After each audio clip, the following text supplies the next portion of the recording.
আসসালামু আলাইকুম। আমি প্রফেসর শাহিন আক্তার বানু, দর্শন বিভাগ, ঢাকা কলেজ, ঢাকা। শিক্ষার্থীবৃন্দ, আশা রাখি তোমরা যেখানেই আছো নিরাপদে আছো এবং ভালো আছো। তো আমি মাস্টার্স ফাইনাল ইয়ারের ছাত্রদের জন্য ভাষা দর্শনের উপর ক্লাস গ্রহণের জন্য উপস্থিত হয়েছি। শিক্ষার্থীবৃন্দ, গত ক্লাসে আমি বিটিগেনস্টাইনের অধিবিদ্যা সম্পর্কে আলোচনা করেছিলাম। আজ বিটিগেনস্টাইনের ভাষায় ব্যবহৃত শব্দের অর্থ কি এই প্রশ্নটির আলোকে তার অর্থের ব্যবহার তত্ত্ব বিষয়টি নিয়ে আলোচনা করব। শিক্ষার্থীগণ, তাহলে আমাদের আলোচনা শুরু করি। আমাদের আজকের আলোচনাটি হচ্ছে অর্থের ব্যবহার তত্ত্ব, the use theory of meaning. এই অর্থের ব্যবহার তত্ত্ব বিষয়টি আলোচনা করার পূর্বে সামান্য একটু পিছনের পটভূমি আলোচনা করে আসতে চাই। সেটি হচ্ছে যে তোমরা জানো অধিবিদ্যাকে বর্জনের জন্য হেগেলোত্তর দর্শনে অনেকগুলো ধারা গড়ে উঠেছিল। এদের মধ্যে অস্তিত্ববাদ ছিল, প্রয়োগবাদ ছিল, যৌক্তিক প্রত্যক্ষবাদ ছিল। কিন্তু ভাষার বিশ্লেষণের উপর ভিত্তি করে, অর্থাৎ দর্শনের ভাষায় যে জটিলতা, যে দুর্বোধ্যতা আছে এবং অধিভিত্তিক পুনরুক্তিমূলক আলোচনাগুলো আছে, এগুলোকে পরিহার করার জন্য বিশ্লেষণী দর্শনের কিন্তু যাত্রা শুরু হয়েছিল দার্শনিক বার্ট্রান্ড রাসেলের হাত ধরে, এবং সেই সঙ্গে ছিলেন দার্শনিক মোর ছিলেন, ফ্রেগে ছিলেন। তার সঙ্গে যুক্ত হলেন এসে তার দার্শনিক রাসেলের ছাত্র বিটিগেনস্টাইন। তিনিও ভাষা বিশ্লেষণের জন্য ভাষায় একটি জগৎ কাঠামোর মতো একটি ভাষার কাঠামো চেয়েছিলেন, কিন্তু সেই কাঠামোটি গঠনের জন্য, সেই কাঠামোটির বিশ্লেষণের জন্য, ব্যাখ্যার জন্য তিনি যে পটভূমি বা তিনি যে বিষয়গুলো আলোচনা করেছেন, সেই আলোচনাটার পিছনের একটু সূত্র রয়ে গেছে। তোমরা জানো যে বিটিগেনস্টাইনের দুটি বিখ্যাত গ্রন্থ আছে। একটি হচ্ছে ট্র্যাক্টেটাস লজিকো-ফিলোসফিকাস, আরেকটি হচ্ছে ফিলোসফিক্যাল ইনভেস্টিগেশনস। এই ফিলোসফিক্যাল ইনভেস্টিগেশনস হচ্ছে তোমাদের টেক্সট বুক, কিন্তু ট্র্যাক্টেটাস গ্রন্থটি কিন্তু তোমাদের টেক্সট নয়। তারপরও এই ট্র্যাক্টেটাস গ্রন্থটির উল্লেখ ছাড়া বা সেই গ্রন্থের বিভিন্ন বিষয়ের উল্লেখ ছাড়া কিন্তু ফিলোসফিক্যাল ইনভেস্টিগেশনসের আলোচনা সম্ভব হয় না। সেজন্য ফিলোসফিক্যাল ইনভেস্টিগেশনসের যা কিছুই আলোচনা করা হোক না কেন, তোমাদের কিন্তু ট্র্যাক্টেটাস গ্রন্থের কাছে যেতেই হবে। সেখানে কিছু বিষয় কিন্তু পরবর্তী পর্যায়ে সমালোচনার মুখে হোক কিংবা বিটিগেনস্টাইন নিজেই সন্তুষ্ট না হওয়ার কারণেই হোক, পরবর্তী পর্যায়ে কিন্তু ট্র্যাক্টেটাসে উল্লেখিত অনেকগুলো বিষয় ফিলোসফিক্যাল ইনভেস্টিগেশনসে গ্রহণ না করে সংশোধন করেছেন, কিংবা কিছু পরিবর্তন করেছেন, কিংবা পরিবর্তন করেছেন।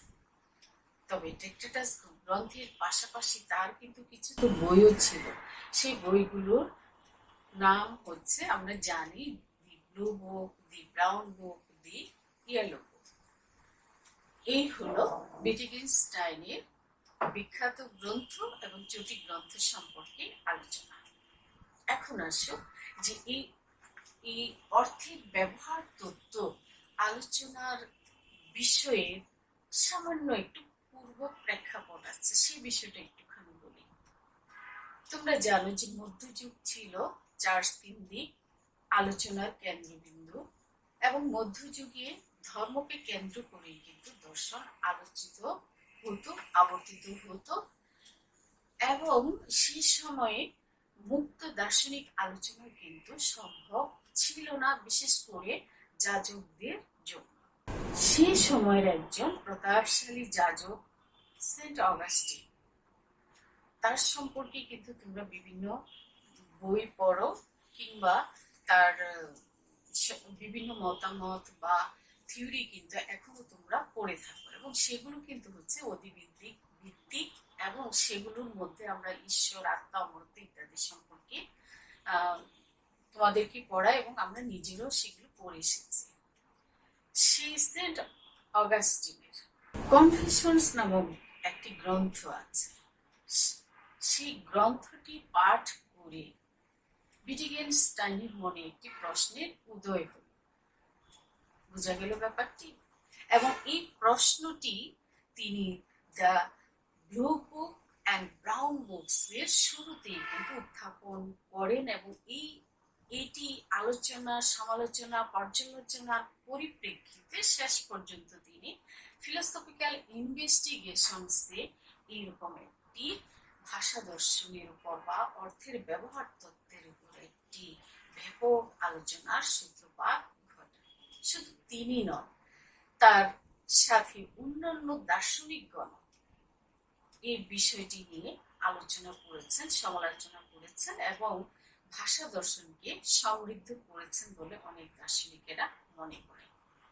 তাহলে কনফেশনস গ্রন্থটি পড়ে আমরা এখন শুনি যে কোন প্রশ্নটি তার মনে উদয় হলো, যেটি তিনি the blue book and brown বুকের শুরুতেই উত্থাপন করেছিলেন। এই যে তার মনে প্রথম এই প্রশ্নটি উত্থাপিত হয়েছিল, বা তিনি এই প্রশ্নটি তার মনে জেগেছিল: ভাষায় ব্যবহৃত শব্দের অর্থ কি? শিক্ষার্থী বন্ধুরা, ভাষা দর্শন কি তোমাদের কাছে জটিল মনে হয়? প্রকৃতপক্ষে এটি কিন্তু কোনো জটিল বিষয় নয়। এই কথাটা কিন্তু আমি বারবার বলে আসি। তোমাদের কিন্তু একটু মনে রাখতে হবে যে তিনি দার্শনিক রাসেলের কিন্তু ছাত্র। তিনি কিন্তু দার্শনিক ফ্রেগের সমসাময়িক একজন ভাষা দার্শনিক। দার্শনিক রাসেলের বিখ্যাত গ্রন্থটির কথা তোমাদের মনে রাখতে হবে, প্রিন্সিপিয়া ম্যাথামেটিক্যাল, যা গণিতের বিশ্বকোষ হিসাবে পরিচিত।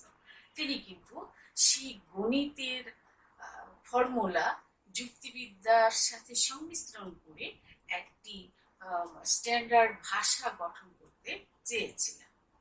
ঠিক সেই রকমেরই প্রকৃতি, সেই রকমেরই একটি গঠন প্রক্রিয়া, ভাষার একটি গঠন প্রক্রিয়া কিন্তু দার্শনিক উইটগেনস্টাইনও কিন্তু চেয়েছেন। এই জন্য চেয়েছেন যে ভাষার মধ্যে ফিলোসফি তো এগুচ্ছে না, এর মধ্যে দুর্বোধ্যতা আছে, জটিলতা আছে, অধিভিত্তিক আলোচনা আছে, পুনরুক্তিমূলক শব্দচয়ন আছে। কাজী এর মধ্যে যে দুর্বোধ্যতা আছে, এগুলোকে তিনি কিন্তু পুরানো শহরের সাথে আলোচনা করেছেন এবং এগুলো থেকে বের হয়ে নতুন ভাষা তৈরি করে নতুন রকম, নতুন শহরের মতো একটি সুন্দর গঠন কাঠামো বা স্ট্রাকচারের মতো একটি নতুন শহরের মতো কিন্তু তিনি দর্শনের ভাষা চেয়েছেন। এবং সেই ভাষা কিভাবে আলোচনা করতে হবে বা সেই ভাষাকে কিভাবে বিশ্লেষণ করতে হবে, তিনি বিভিন্ন খেলার সাথে তুলনা করে সেই স্ট্রাকচার, সীমা, পরিধি ইত্যাদি ইত্যাদি কিন্তু তিনি বলেছেন এবং সেগুলো আমি আলোচনা করেছি। তবে আজকের আলোচনাটাও কিন্তু সেই রকম প্রশ্নের আলোকের মতোই, অর্থাৎ ভাষা খেলার সাথে কিছু জড়িত, আবার জগৎ কাঠামো তৈরির মতো কিছু ব্যাপার, আবার কিছু ব্যাপার হচ্ছে বচনের যে স্ট্রাকচার আমরা দেখি। গাণিতিক যুক্তিবিজ্ঞান, দার্শনিক রাসেল যে গাণিতিক যুক্তিবিজ্ঞান গঠনের প্রয়াসী ছিলেন, ঠিক তেমনি ভাবে উইটগেনস্টাইনও সেটি চেয়েছেন। আমরা প্রায়শই ভাষায় যে শব্দ ব্যবহার করি, শব্দ ব্যবহার করি, ব্যক্তিগত বা আত্মগত অনুভূতি ব্যবহার করি, ধারণা ব্যবহার করি, বস্তু ব্যবহার করি, এবং সেগুলোর মধ্যে অর্থ ব্যবহার করি, কিন্তু সেগুলো সম্পর্কে কি আমরা পরিষ্কার ধারণা জানি?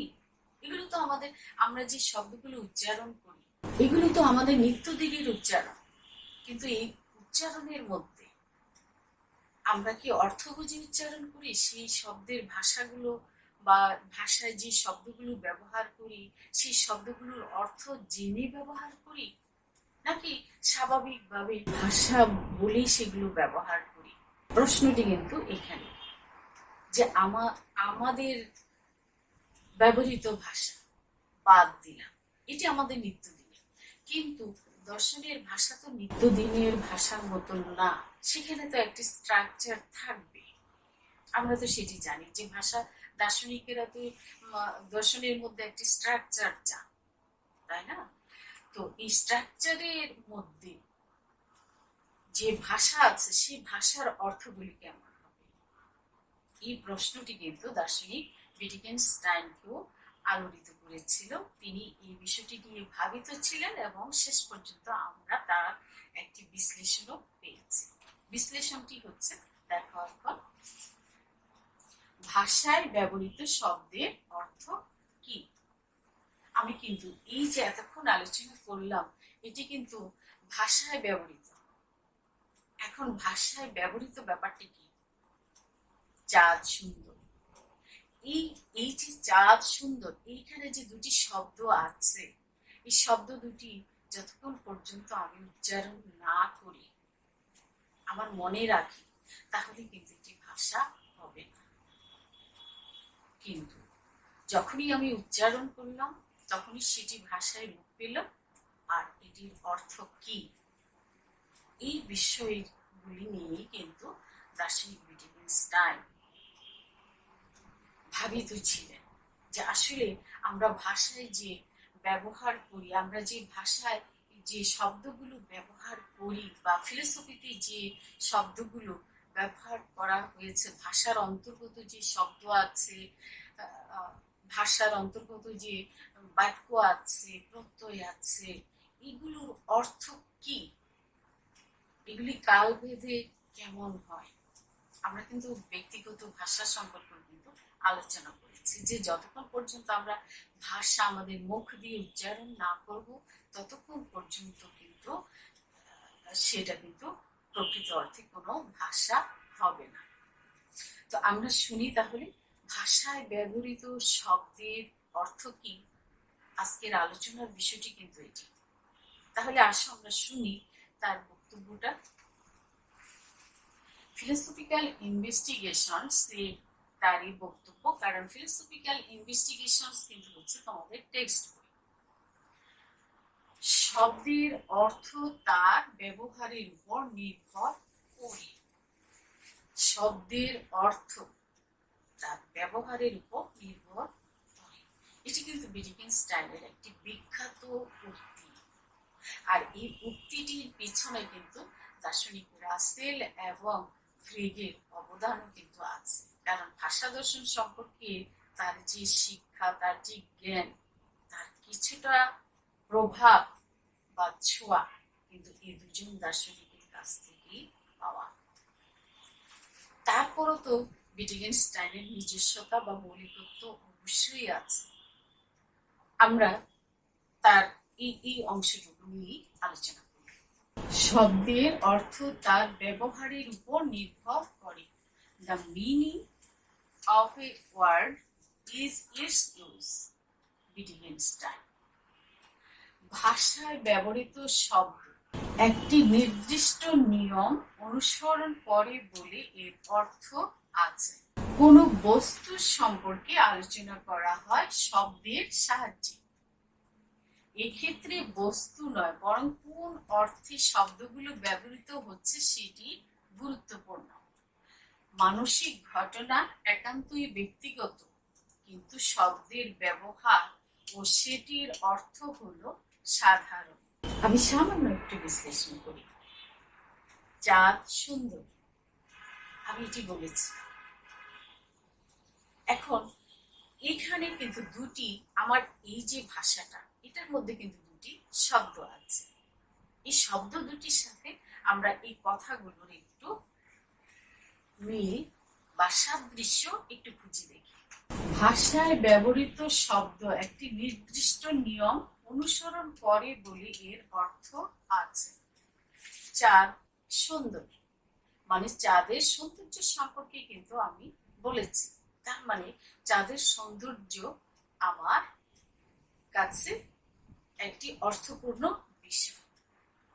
আবার কখনো কিন্তু চাঁদের সৌন্দর্য আমার মন ভালো না লাগলে কিন্তু সেটি অনুভবে নাও আসতে পারে।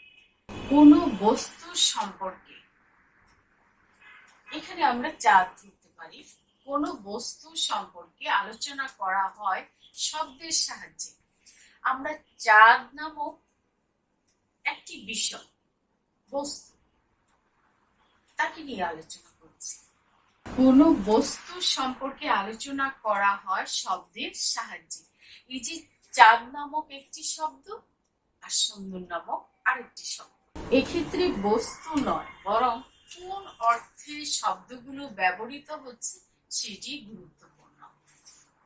এক্ষেত্রে চাঁদ নামক যে কনসেপ্ট, চাঁদ নামক যে একটি বিষয়, সেটি ব্যাপার না। এটি যে সৌন্দর্যের বিষয়টি, সেটি হচ্ছে প্রকৃত অর্থ। মানসিক ঘটনা একান্তই ব্যক্তিগত। চাঁদের সৌন্দর্য সম্পর্কে যদি আমি শুধু মনে মনে ধারণা পোষণ করি, তখন কিন্তু সেটি আমার একান্তই ব্যক্তিগত ব্যাপার হবে।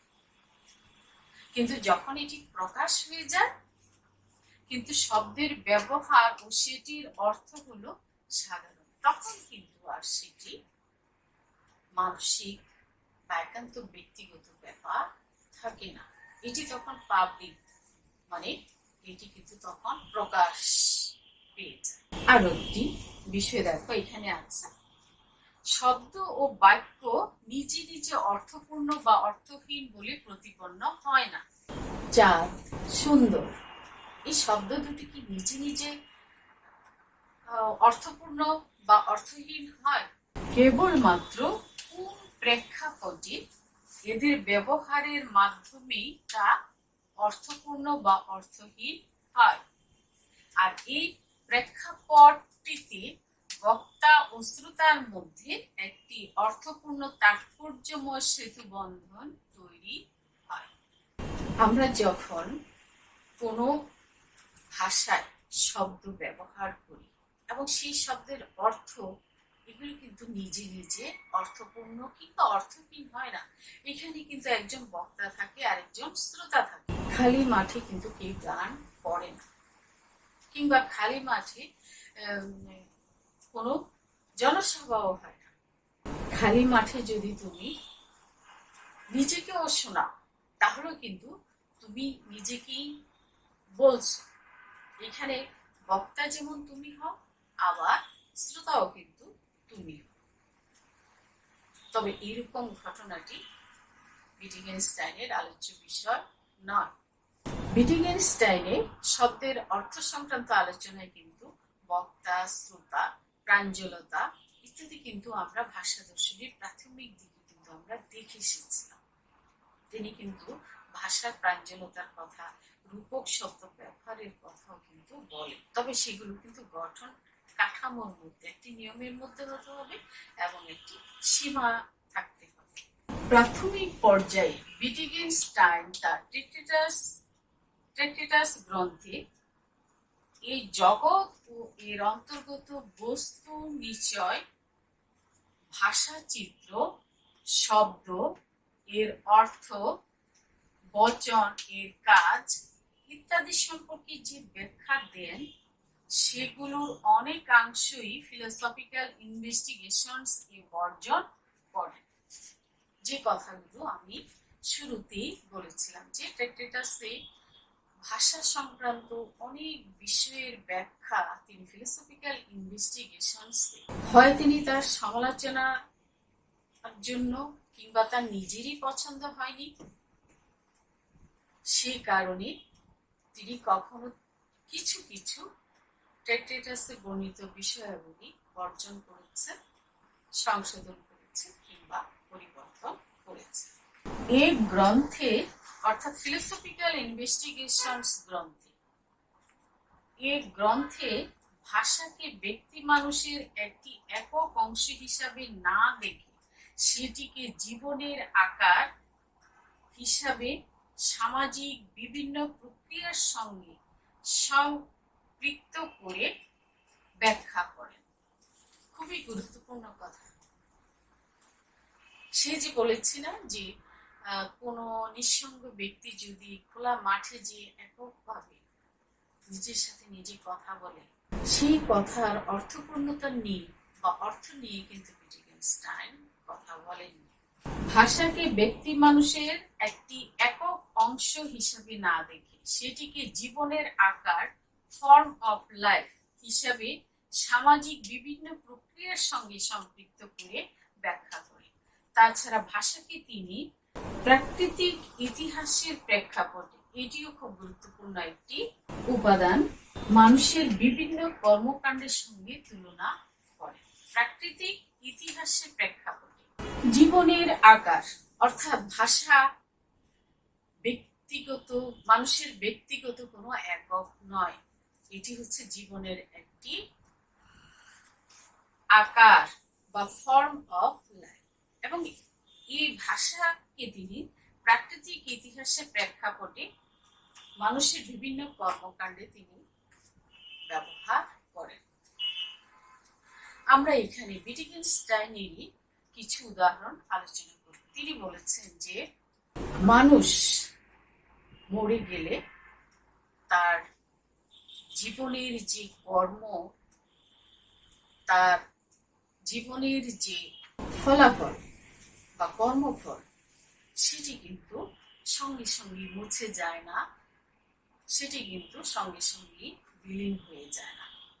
যেমন তিনি উদাহরণ হিসাবে বলেন যে সক্রেটিস এবং প্লেটো, এই দুজন ব্যক্তির কথা যদি আমরা বলি, তাহলে এখনো কত শত বছর আগে তারা জন্মেছিলেন এবং মৃত্যুবরণ করেছেন।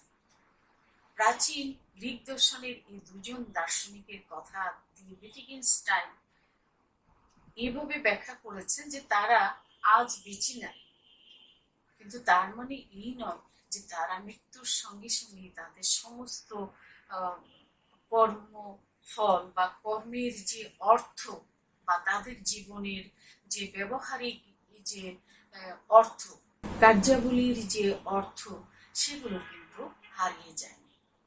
আমরা কিন্তু সঙ্গে সঙ্গে মনে করি যে সক্রেটিসের নাম উঠলেই যেমন তার জীবনের মহত্ব, তার জীবনের বিভিন্ন ঘটনাগুলি, মহৎ কাজগুলি, মহৎ কথাগুলো সবকিছুই কিন্তু আমাদের মানসপটে ভেসে ওঠে। কেন ভেসে ওঠে?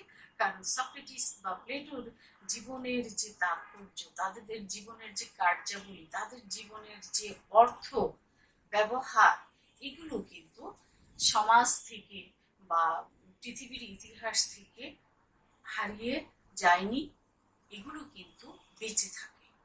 কাজেই সক্রেটিস বা প্লেটোর কথাই শুধু নয়, আমরা এটা তো মনে করতে পারি যে আজ আমাদের কিন্তু রবীন্দ্রনাথ ঠাকুরের কথা যখন আমরা বলি, বিশ্বকবি রবীন্দ্রনাথ ঠাকুর, তখন কিন্তু তার জীবনের কার্যাবলী, তার যে সৃষ্টি, কিংবা কাজী নজরুল ইসলামের কথা যখন বলি, তখনও কিন্তু আমরা তাদের মহৎ সৃষ্টির কথা কিন্তু চিন্তা করি। তাদের কাজের ধারা, তাদের যে জীবনের যে অর্থ, তাদের জীবনের যে কর্মময় মহৎ কাজগুলো, সেগুলো কিন্তু সমাজ থেকে বা আমাদের জীবন থেকে, ইতিহাস থেকে এগুলো কিন্তু বাদ যায় না। মহৎ ব্যক্তিদের জীবনী ছাড়াও আমরা যখন হিটলারের কথা চিন্তা করি, তখন কিন্তু তার যে স্বৈরাচারী চিন্তা ভাবনা এবং তার কারণে যে আমাদের দ্বিতীয় বিশ্বযুদ্ধের সম্মুখীন হতে হয়েছে ও মানুষের যে যান এবং মালের যে ক্ষতি হয়েছে, বিশ্ব ইতিহাসে কিন্তু আমরা সেগুলো ভুলে যাই। কাজেই ভাষা, কাজ বা মানুষের যে জীবনবোধ, মানুষের যে কার্যাবলী, এগুলো কিন্তু অর্থের মাধ্যমে তাৎপর্যপূর্ণ হয়। অর্থাৎ তাদের জীবনাচারের যা কিছু ফলাফল, এগুলো খুবই তাৎপর্যপূর্ণ হয়ে ধরা পড়ে। কাজেই ভাষা শুধু মানুষের একক কোনো অংশ নয়, ব্যক্তি মানুষের একটি একক কোনো ফর্ম নয়, এটি হচ্ছে জীবনের একটি আকার, অর্থাৎ ফর্ম অফ লাইফ। এটি একটি বিশাল ব্যাপার। এই জীবনের আকার কখনো জীবন থেকে বা তার ব্যবহারিক কাজের যে ফলাফল, এই ফলাফল থেকে কোনো বিচ্ছিন্ন ঘটনা নয়। সেগুলো কিন্তু তাদেরকেই আবার পুনরায় মনে করিয়ে দেয়। প্রাকৃতিক ইতিহাসের প্রেক্ষাপটে প্রাকৃতিক ইতিহাস কি? তোমাদের একটি আলোচনায় কিন্তু আমি বলেছিলাম যে ভাষার যে কাঠামো, সেই কাঠামো কি তিনি চেয়েছেন জগৎ কাঠামোর মতো ভাষাটিও হবে। তো জগতের যেমন একটি গঠন কাঠামো আছে, ভাষারও তেমন একটি গঠন কাঠামো আছে, এবং মানুষের যে জীবন কাঠামো, সেই জীবন কাঠামোর সাথে কিন্তু ভাষা কাঠামোর একটি সাদৃশ্য আছে। কাজেই কোন প্রেক্ষাপটে, কোন বিষয়টি, কোন অর্থে আমরা ভাষায় ব্যবহৃত শব্দকে ব্যবহার করি, সেটি হলো আসল তাৎপর্যপূর্ণ।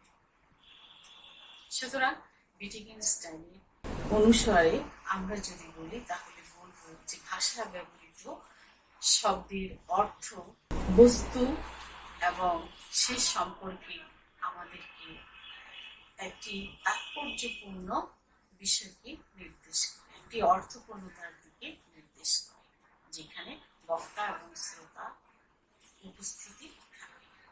সুপ্রিয় শিক্ষার্থীবৃন্দ, আশা রাখছি যে অর্থের ব্যবহার তত্ত্ব সম্পর্কিত আজকের আলোচনাটি তোমরা বুঝতে পেরেছ। আশা রাখছি তোমরা উপকৃত হবে। তো যেখানেই আছো তোমরা ভালো থেকো, নিরাপদে থেকো।